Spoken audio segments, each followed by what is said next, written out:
Mari Bapak, Ibu, dan Saudara, kita membaca Alkitab setiap hari bersama dengan sektor 5. Hari ini kita akan membacakan diambil dari Yohanes pasal 10. Gembala yang baik. Aku berkata kepadamu, sesungguhnya siapa yang masuk ke dalam kandang domba dengan tidak melalui pintu, tetapi dengan memanjat tembok, ia adalah seorang pencuri dan seorang perampok. Tetapi siapa yang masuk melalui pintu, ia adalah gembala domba. Untuk dia menjaga membuka pintu dan domba-domba mendengarkan suara, dan ia memanggil domba-dombanya masing-masing menurut namanya dan menuntunnya keluar. Jika semua dombanya telah dibawanya keluar, ia berjalan di depan mereka, dan domba-domba itu mengikuti dia, karena mereka mengenal suaranya. Tetapi seorang asing pasti tidak mereka ikuti. Malah mereka lari daripadanya, karena suara orang-orang asing tidak mereka kenal. Itulah yang dikatakan Yesus dalam perumpamaan kepada mereka. Tetapi mereka tidak mengerti apa maksudnya. Ia berkata demikian kepada mereka. Maka kata Yesus sekali lagi, aku berkata kepadamu, sesungguhnya akulah pintu ke domba-domba itu. Semua orang yang datang sebelum aku adalah pencuri dan perampok, dan domba-domba itu tidak mendengarkan mereka. Akulah pintu, barang siapa masuk melalui aku, ia akan selamat, dan ia akan masuk dan keluar dan menemukan padang rumput. Pencuri datang hanya untuk mencuri dan membunuh dan membinasakan. Aku datang supaya mereka mempunyai hidup dan mempunyai dalam segala kelimpahan. Akulah gembala yang baik. Gembala yang baik memberikan nyawanya bagi domba-dombanya.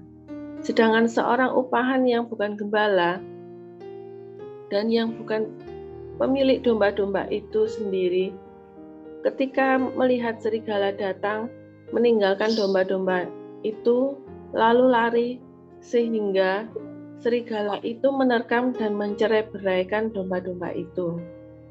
Ia lari karena ia seorang upahan dan tidak memperhatikan domba-domba itu. Akulah gembala yang baik, dan aku mengenal domba-dombaku, dan domba-dombaku mengenal aku. Sama seperti Bapa mengenal aku, dan aku mengenal Bapa, dan aku memberikan nyawaku bagi domba-dombaku. Ada lagi padaku domba-domba lain yang bukan dari kandang ini. Domba-domba itu harus kutuntun juga, dan mereka akan mendengarkan suaraku, dan mereka akan menjadi satu kawanan dengan satu gembala. Bapa mengasihi aku, karena aku memberikan nyawaku untuk menerimanya kembali. Tidak seorang pun mengambilnya daripadaku, melainkan aku memberikannya menurut kehendakku sendiri. Aku berkuasa memberikan dan berkuasa mengambil kembali. Inilah tugas yang kuterima dari Bapakku. Maka timbullah pula pertentangan di antara orang-orang Yahudi karena perkataan itu. Banyak di antara mereka berkata, ia kerasukan setan dan gila. Mengapa kamu mendengarkan dia? Yang lain berkata, itu bukan perkataan orang yang kerasukan setan. Dapatkah setan memelekkan mata orang buta?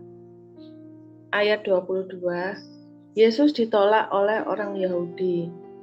Tidak lama kemudian, ayat 22, tidak lama kemudian tibalah hari raya pentahbisan Bait Allah di Yerusalem. Ketika itu musim dingin, dan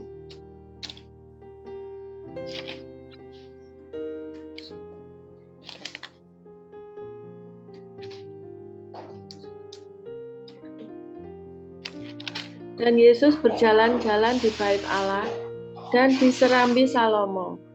Maka orang-orang Yahudi mengelilingi dia dan berkata kepadanya, Berapa lama lagi Engkau membiarkan kami hidup dalam kebimbangan? Bila Engkau Mesias, katakanlah terus terang kepada kami." Yesus menjawab mereka, "Aku telah mengatakannya kepadamu, tetapi kamu tidak percaya. Pekerjaan-pekerjaan yang kulakukan dalam nama Bapa-Ku, itulah yang memberikan kesaksian tentang Aku.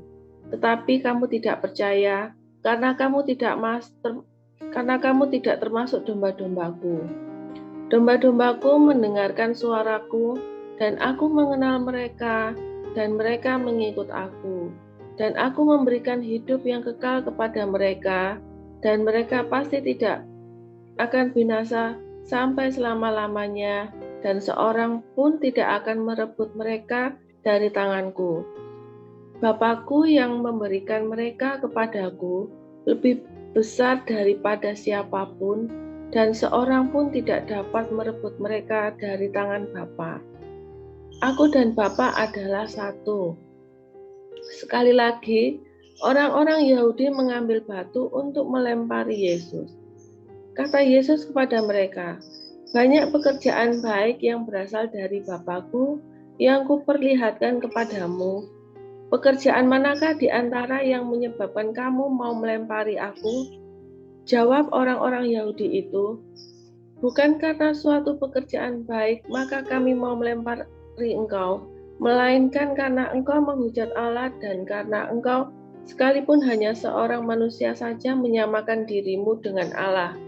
Kata Yesus kepada mereka, "Tidakkah ada tertulis dalam kitab Tauratmu, Aku telah berfirman, kamu adalah Allah."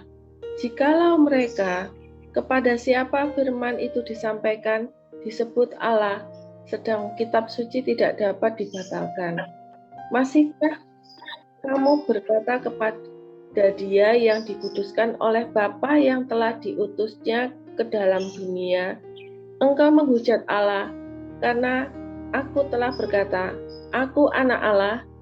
Jikalau Aku tidak melakukan pekerjaan-pekerjaan Bapa-Ku, janganlah percaya kepadaku. Tetapi jikalau Aku melakukannya dan kamu tidak mau percaya kepadaku, percayalah akan pekerjaan-pekerjaan itu, supaya kamu boleh mengetahui dan mengerti bahwa Bapa di dalam Aku dan Aku di dalam Bapa. Sekali lagi mereka mencoba menangkap Dia, tetapi Ia luput dari tangan mereka. Ayat 40, Yesus di seberang sungai Yordan. Kemudian Yesus pergi ke seberang Yordan, ke tempat Yohanes membaptis dulu. Lalu Ia tinggal di situ, dan banyak orang datang kepadanya dan berkata, "Yohanes memang tidak membuat satu tanda pun, tetapi semua yang telah dikatakan Yohanes tentang orang ini adalah benar." Dan banyak orang-orang di situ percaya kepadanya. Demikian firman Tuhan. Terima kasih Bu Dina. Untuk ringkasannya menurut Wikipedia, isi pasalnya adalah percakapan tentang gembala yang baik, kemudian ketuhanan Yesus ditegaskan.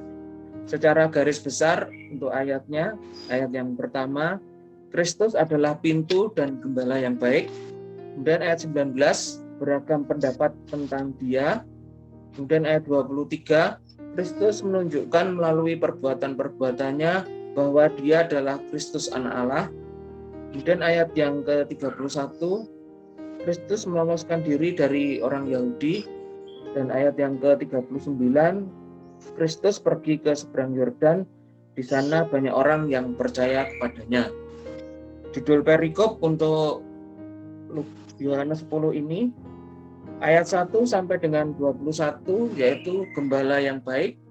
Kemudian ayat 22 sampai 39, Yesus ditolak oleh orang Yahudi.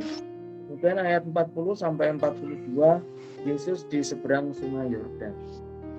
Untuk tokoh, nama, dan tempat yang ada di Yohanes 10 ini, yaitu ada Allah, ada Yesus, ada anak Allah, ada bait Allah, ada kitab suci, Mesias, Salomo, Taurat, Yahudi, Yerusalem, Yesus, Yohanes, dan Yordan. Kesimpulannya adalah Allah, pemilik kita yang besar, domba di padang yang diciptakan, mengangkat anaknya yaitu Yesus Kristus untuk menjadi gembala kita. Dia memiliki segala pemeliharaan atas umatnya seperti yang dimiliki oleh seorang gembala yang baik terhadap kawanan dombanya.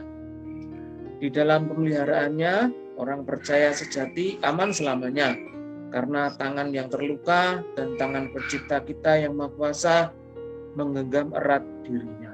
Demikian Bapak Ibu untuk baca Alkitab kita setiap hari pada hari ini.